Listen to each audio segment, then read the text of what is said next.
Good morning students. आपको सारे notes, videos, books वगैरह मिल गई होंगी। बेसिकली थोड़ा सा मेरे बारे में बताता हूँ। मेरा नाम पुनीत है। एमबीए का क्लासेस लेता हूँ। 2006 से पढ़ा रहा हूँ। 20 इयर्स का मेरे को एक्सपीरियंस है। वीजू, पूर्णिमा, जेईसीआरसी, आर्या, आईएलएम, आईआरएम, आईपीएस बिजनेस स्कूल सब में मैं जा रहा हूँ और एज अ गेस्ट फैकल्टी पढ़ा रहा हूँ। और इवनिंग में मेरा क्लासेस चलता है, ऑनलाइन ऑफलाइन रिकॉर्डेड, तीनों मोड पे क्लासेस चलता है। उसके अलावा एक टॉप कॉलेज है एमबीए का, आईएम अहमदाबाद, वहां मैं बच्चों को हर साल लेके जाता हूँ। मुंबई में एआई यूनिवर्सल, यहाँ पे गेस्ट पढ़ा रहा हूँ मैं। जेईसीआरसी में पढ़ा रहा हूँ, आर्या कॉलेज में पढ़ा रहा हूँ। इन कॉलेजेस में मैं पढ़ा रहा हूँ। देखिए, राइटर भी हूँ। 2008 से मैंने बुक्स वगैरह लिखना स्टार्ट कर दिया था। यूट्यूब पे सारे वीडियोस मिल जाएंगे, रिकॉर्डेड लाइव लेक्चर सब कुछ मिल जाएंगे। बस एक छोटा सा इंपॉर्टेंट डिस्कशन आप लोगों से करना था। एमबीए आप कहीं से भी करें, थोड़ा सा मेरे से आप डिस्कस करके अगर आप एमबीए ज्वाइन करते हैं तो आप थोड़ा सेफर मोड में रहेंगे। उसका रीजन बताता हूँ क्यों। क्योंकि मेरे को जो एक्सपीरियंस है ना 20 इयर्स का, एमबीए में प्लेसमेंट होगा कि नहीं होगा, कॉलेजेस कैसे पढ़ाते हैं, क्या उनका प्लेसमेंट स्ट्रक्चर है, क्या इंटरनल एक्सटर्नल इन्फॉर्मेशन है, मेन चीज अंदर क्या चल रहा है उनके। क्योंकि मैं तो रेगुलर कॉलेजेस में जा रहा हूँ तो मेरे को पता है कौन से कॉलेज में क्या चल रहा है। तो आप मेरे से थोड़ा सा एडवाइस लेके अगर आप एडमिशन लेते हैं तो थोड़ा सा सेफर जोन में रहेंगे। बाकी आपके डिस्टेंस के ऑनलाइन के एडमिशन, मणिपाल हो गया, एमएटी हो गया, ज्ञान विहार हो गया, तो यहाँ भी आपको अवेलेबल हो जाएंगे। तो आप अगर एडमिशन लेते हैं तो प्लीज मेरे से कंसल्ट करना। हो सकता है कि मैं आपको एक बेस्ट कॉलेज बता पाऊं और एक सेफर जोन में लेके जा पाऊं। क्योंकि एडमिशन लेने के बाद बच्चों को लगता है कि यार गलत जगह चले गए। Okay, best of luck. मेरा नंबर आपके पास है। साथ के साथ अगर आपको कोई और क्वेरी चाहिए तो मेरे को व्हाट्सअप करें या कॉल कर सकते हैं। Okay, best of luck.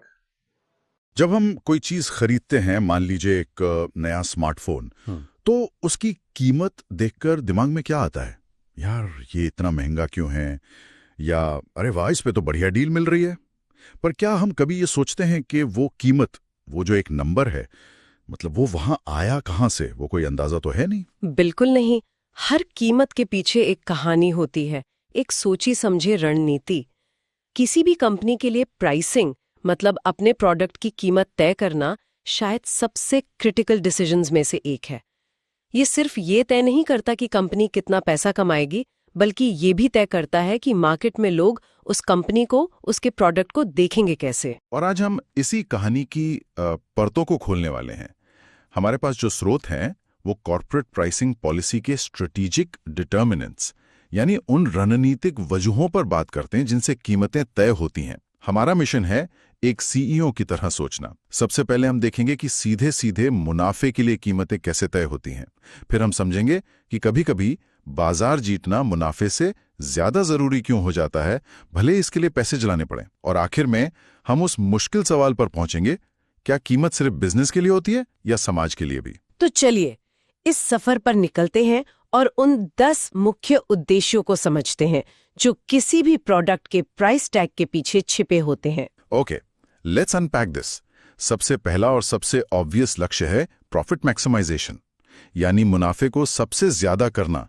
आमतौर पर हम सबको यही लगता है कि हर कंपनी का बस यही एक मकसद है, ज्यादा से ज्यादा पैसा कमाओ। और ये गलत भी नहीं है। इसका सिद्धांत बहुत सीधा है। एक ऐसी कीमत रखो जिस पे आपकी कुल कमाई और कुल लागत के बीच का फासला सबसे ज्यादा हो। ये उन कंपनियों के लिए बहुत अच्छा काम करता है जिनकी ब्रांड इमेज मजबूत है, जैसे एप्पल, या जहां मार्केट में ज्यादा कंपटीशन नहीं है।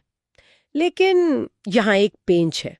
पेंच वो क्या है? मुझे तो ये काफी सीधा साधा लगता है। देखिए, पेंच ये है कि मुनाफा 2 तरह का होता है, शॉर्ट टर्म और long term. Short term profit maximisation का मतलब है कि कंपनी आज इसी तिमाही में सबसे ज्यादा मुनाफा कमाना चाहती है। वो शायद कीमतें बढ़ा देगी या लागत कम करने के लिए क्वालिटी से थोड़ा समझौता कर लेगी। लेकिन इसमें तो एक खतरा है। अगर कोई कंपनी सिर्फ तुरंत मुनाफा कमाने पर ध्यान दे, तो क्या वो लंबे समय में अपने ग्राहकों का भरोसा नहीं खो देगी? आज तो पैसा कमा लिया, पर कल का क्या? एग्जैक्टली, यहीं पर लॉन्ग टर्म प्रॉफिट मैक्सिमाइजेशन आता है। यहाँ कंपनी भविष्य की सोचती है। वो शायद आज थोड़ा कम मुनाफा कमाएगी, लेकिन वो रिसर्च एंड डेवलपमेंट में पैसा लगाएगी, ग्राहकों से अच्छे रिश्ते बनाएगी, ताकि आने वाले कई सालों तक उसका बिजनेस टिका रहे और बढ़ता रहे। तो ये हमेशा सिर्फ जल्दी पैसा कमाने के बारे में नहीं है। समझ गया। मुनाफे से ही जुड़ा एक और लक्ष्य है सेल्स मैक्सिमाइजेशन, यानी बिक्री को सबसे ज्यादा करना। ये थोड़ा अलग लगता है। यहाँ फोकस प्रॉफिट पर नहीं बल्कि सेल्स रेवेन्यू यानी बिक्री से होने वाली कुल कमाई पर है। हाँ, इसके पीछे सोच ये है कि अगर हम ज्यादा से ज्यादा यूनिट्स बेच पाएं तो मार्केट में हमारी पहुंच बढ़ेगी। भले ही हर यूनिट पर मुनाफा थोड़ा कम हो, लेकिन ज्यादा बिक्री से कुल मिलाकर हमारी कंपनी बड़ी हो जाएगी। ये रणनीति अक्सर तब अपनाई जाती है जब कोई कंपनी नया प्रोडक्ट लॉन्च करती है। लक्ष्य होता है कि जल्दी से ज्यादा लोगों के हाथ में अपना प्रोडक्ट पहुंचा दो। ठीक है, तो ये सारी बातें तो कीमत कम करके ग्राहक खींचने की हैं। लेकिन फिर उन कंपनियों का क्या जो बाजार पर कब्जा करना चाहती हैं? मैंने सुना है कि कुछ कंपनियां शुरुआत में नुकसान सहने को भी तैयार रहती हैं, बस मार्केट उनका हो जाए। आपने बिल्कुल सही पकड़ा। ये हमें हमारी अगली 2 रणनीतियों पर लाता है जो बाजार पर हावी होने के बारे में है। पहली है मार्केट शेयर मैक्सिमाइजेशन। यहाँ कंपनी का लक्ष्य होता है कि बाजार का सबसे बड़ा हिस्सा उसके कब्जे में आ जाए। इसके लिए वो पेनिट्रेशन प्राइसिंग का इस्तेमाल करती है, यानी कीमतें इतनी कम कर देती हैं कि कंपटीशन के लिए टिकना मुश्किल हो जाए। इसका सबसे बड़ा उदाहरण तो हमारे सामने जियो है। जब वो आए थे तो उन्होंने डेटा और कॉलिंग लगभग मुफ्त कर दी थी। बाकी कंपनियों के ग्राहक टूटकर उनके पास आ गए। बिल्कुल सही उदाहरण है। यहाँ जो बात फैसिनेटिंग है वो ये है कि जब बिक्री की मात्रा यानी सेल्स वॉल्यूम आसमान छूने लगती है तो प्रति यूनिट बनाने का खर्च काफी कम हो जाता है। इसे इकोनॉमीज ऑफ स्केल कहते हैं। इसे थोड़ा और आसान भाषा में समझाएंगी? जरूर। इसे ऐसे समझिए, अगर आपको सिर्फ एक टी शर्ट प्रिंट करनी है तो प्रिंटिंग मशीन सेट करने और डिजाइन बनाने का खर्च बहुत ज्यादा पड़ेगा। वो एक टी शर्ट आपको शायद 1000 रुपए की पड़े। लेकिन अगर आप उसी सेटअप में 1000 टी शर्ट्स प्रिंट कर दें तो हर टी शर्ट पर आने वाला खर्च शायद 100 रुपए ही रह जाए। यही इकोनॉमीज ऑफ स्केल का जादू है। Amazon और जियो इसी स्केल के दम पर बाजार पर राज करते हैं। इसी से मिलती जुलती एक और रणनीति है मार्केट पेनिट्रेशन। ये भी तो कुछ ऐसा ही हुआ, किसी नए बाजार में घुसना। हाँ, ये बहुत मिलता जुलता है, लेकिन इसका मुख्य उद्देश्य किसी नए बाजार में तेजी से अपनी जगह बनाना है। कंपनी एक बहुत कम इंट्रोडक्टरी प्राइस रखती है ताकि ग्राहक एक बार उनका प्रोडक्ट आजमा कर देखें। ये तब बहुत काम आता है जब ग्राहक कीमत को लेकर बहुत सेंसिटिव हो, मतलब कीमत में जरा सा भी बदलाव उनके खरीदने के फैसले को बदल सकता है। ये सुनने में तो अच्छा लगता है, पर क्या ये हमेशा काम करता है? मैंने ऐसी कई कंपनियों के बारे में सुना है जो सस्ते में शुरू तो हुई लेकिन कभी अपनी कीमतें बढ़ा ही नहीं पाई और हमेशा के लिए एक सस्ते ब्रांड की इमेज में फंसकर रह गईं। ये एक बहुत बड़ा जोखिम है। अगर आपका प्रोडक्ट सच में अच्छा नहीं है तो ग्राहक कम कीमत के बाद भी वापस नहीं आएगा, और अगर आपने अपनी ब्रांड इमेज सस्ती बना ली तो बाद में प्रीमियम दाम वसूलना लगभग नामुमकिन हो जाता है। इसलिए ये एक तलवार की धार पे चलने जैसा है।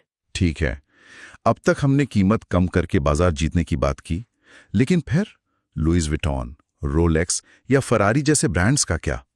वो तो जानबूझकर चीजें इतनी महंगी रखते हैं कि ज्यादातर लोग उन्हें खरीद ही ना सकें। उनकी क्या रणनीति है? यहाँ से कहानी पूरी तरह पलट जाती है।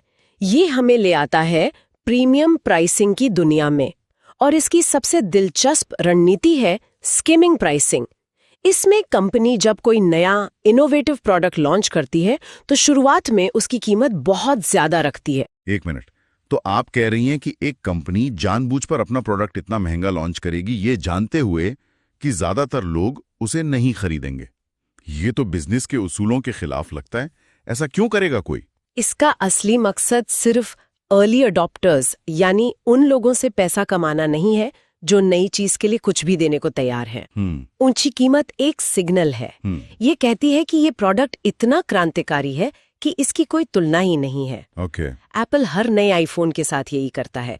वो सिर्फ फोन नहीं बेचते, वो सबसे आगे होने का एहसास बेचते हैं और उसी एहसास की कीमत वसूलते हैं और फिर धीरे धीरे कीमत कम कर देते हैं। बिल्कुल।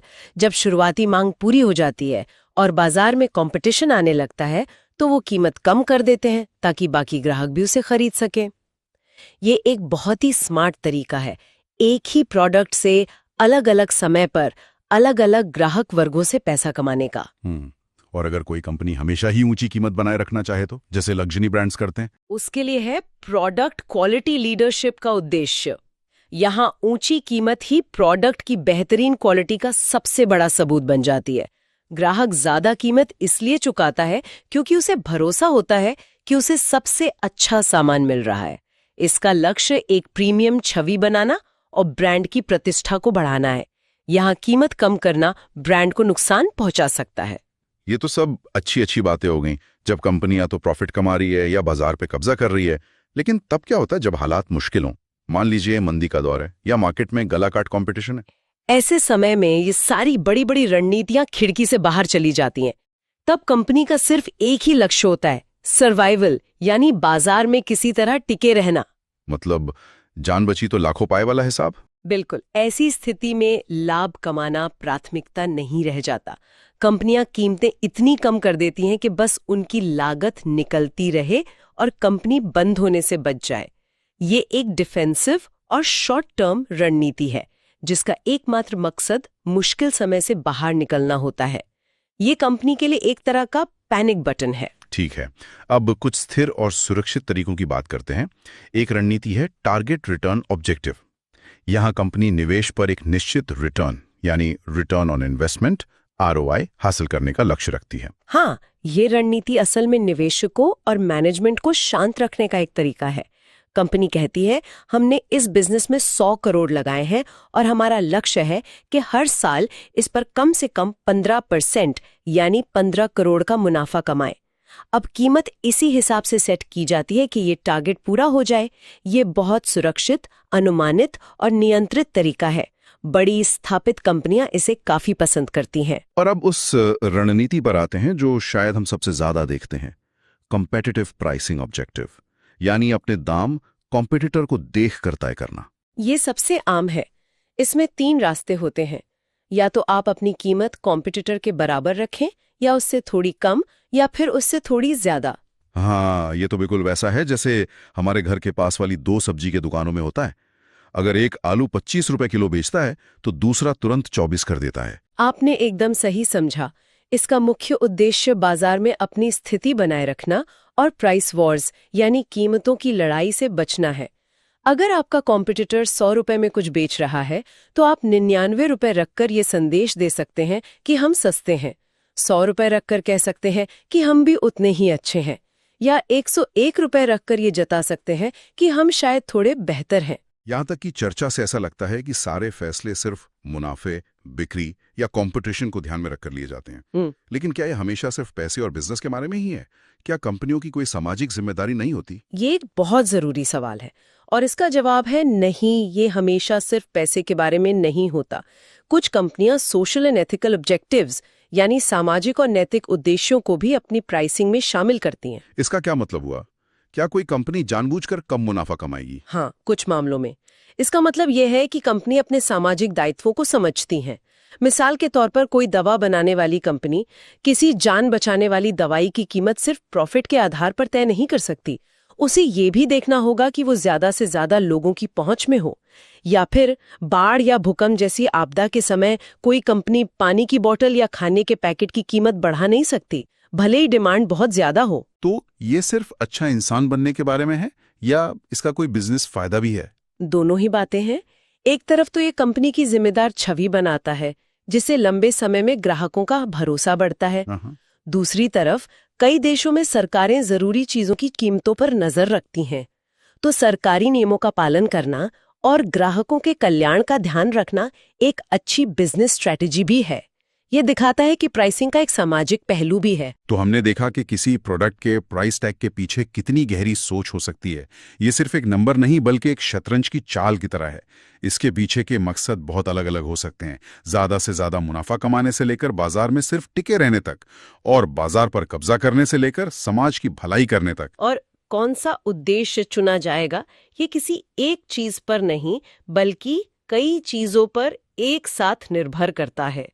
कंपनी के अपने लॉन्ग टर्म लक्ष्य क्या हैं, बाजार के हालात कैसे हैं, कंपटीशन कितना है, प्रोडक्ट का नेचर क्या है, क्या वो रोज की जरूरत है या एक लग्जरी आइटम, और आखिर में ग्राहक उस कीमत को कैसे देखता है। इस पूरी चर्चा में हमने इन सभी मकसदों को अलग अलग देखा, लेकिन अब श्रोताओं के सोचने के लिए एक विचार छोड़ते हैं। असली दुनिया में चीजें इतनी साफ सुथरी नहीं होती।